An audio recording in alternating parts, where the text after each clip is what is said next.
Hello everyone, Namaskaram, Pushpa here. First of all, Happy New Year to all of you. It's already 2026, one more year for us to learn, grow, and evolve. How many of you have made resolutions already? Eat better, exercise more, do more meditation, etc., etc. We all do this year after year after year. We do a lot of these resolutions only to slip back into old habits. I guess we can all relate to that. Why does it happen? This is because all of these statements, should statements, are coming from a place of lack or discontent rather than from fullness. So this is why we always fail. And then of course, that just adds to our discontent even more.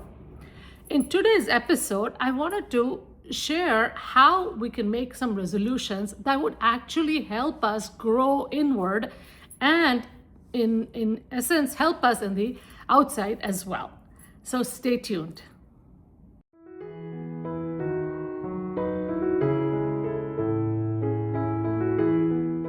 Welcome back, everyone.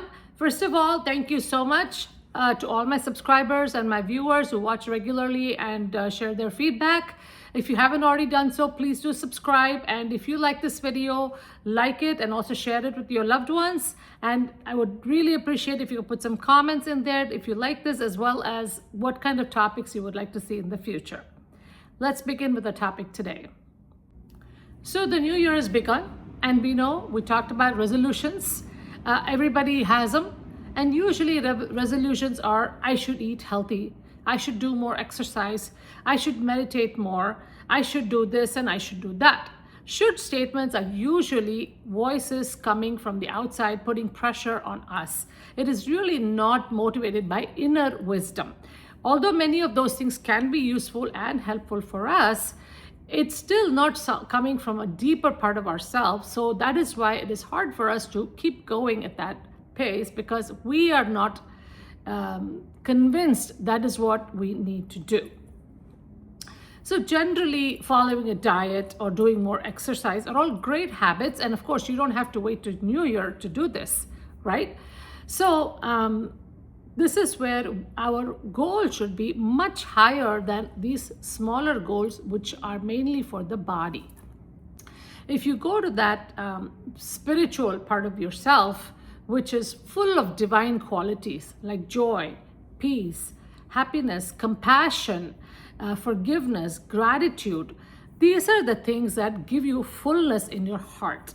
And these are the things that stay with us all the time, because these other goals of losing the weight or eating healthy, etc., they are all temporary pleasures that we get. Of course, if you're doing it for health reasons, that's a different thing. So we need to be aware that in order to reach those wonderful qualities within, we just need to remove a lot of the blockages that are keeping us from getting there. This is where the inner journey is the most important thing that you start with for good health.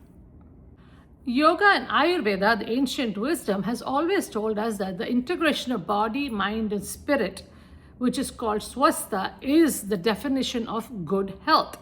Now, modern perspective focuses more on the physical well-being. And more recently, they talk a lot about the gut microbiome. And again, having a good gut microbiome actually helps you elevate your health a little bit more. So where do we go from here? Now, the question for resolution should be not what I should do this year, but what are the qualities I aspire for and how do I get there?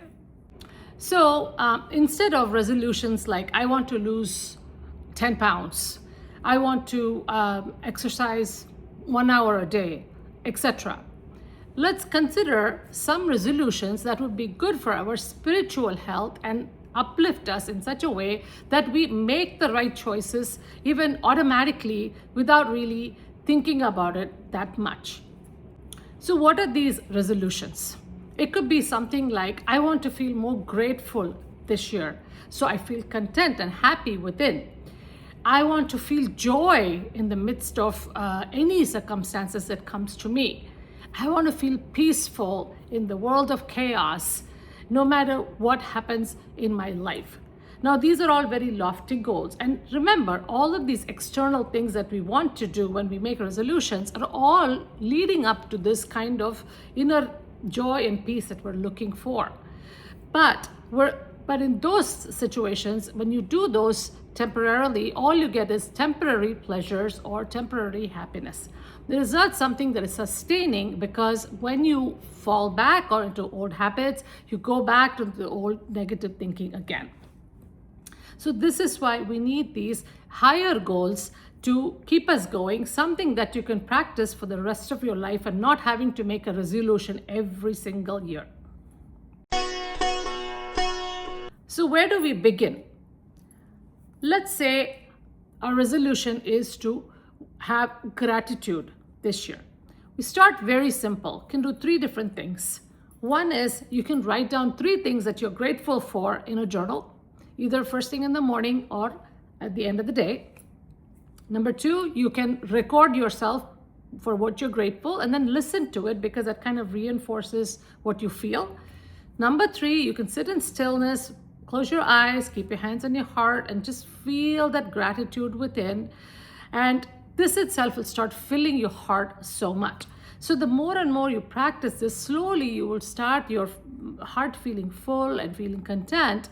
And the more contentment you feel inside, you're not going to reach for that external sense gratification, like that little piece of chocolate or watching some TV to escape into something else, to avoid that fullness.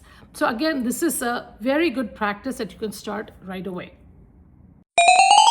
If peace is your resolution, then pause before reacting. Generally, we lose our peace because we are worried about the future, or generally a lot of the relationships disturb our peace. And again, remember, it is not something that somebody is doing that's disturbing your peace. It is something that you're telling yourself about the situation of the person that is disturbing the peace. So what can you do about that? Number 1, if you know a certain situation or person is going to disturb your peace, then try to avoid it as much as possible. Number 2, if you're not able to avoid it, you have to interact with this person or situation, then understand and with compassion and accept things the way they are, and try to minimize your engagement. Number 3, even if you believe that you are correct in a particular situation, know that this being right is coming from your head and not from your heart. So there's no compassion, it is coming from the ego. So naturally, in the long run, this is going to disturb your peace. Even at that moment, you were able to express yourself. So always choose harmony over the ego, and you will automatically find that peaceful state within. Because we need to get that still part of ourselves in order to experience peace. And the more and more you make peace with yourself, the more and more peace you can make with others and any situation you face.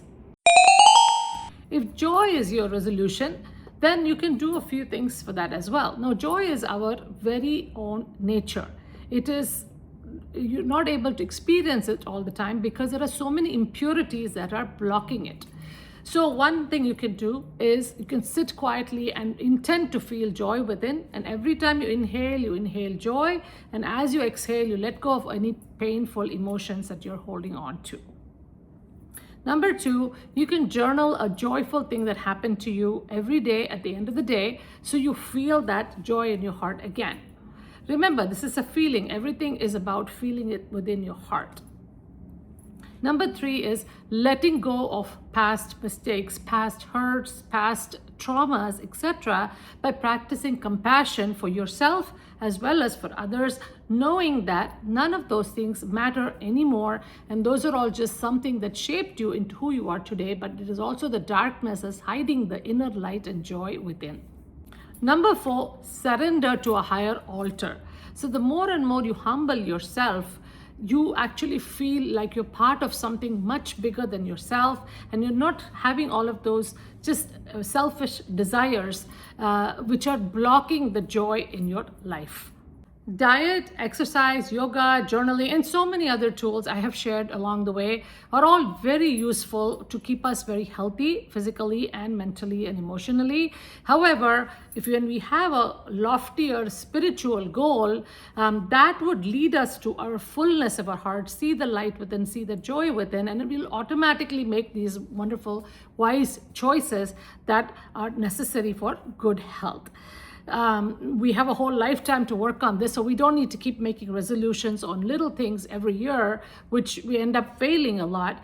But we just need to embrace these beautiful qualities within us by removing all of the negative things around it in order to get there.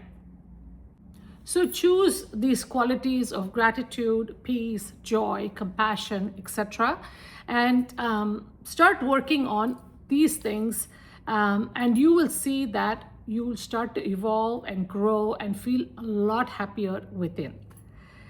Thank you for being here with me today. I hope you have a wonderful week.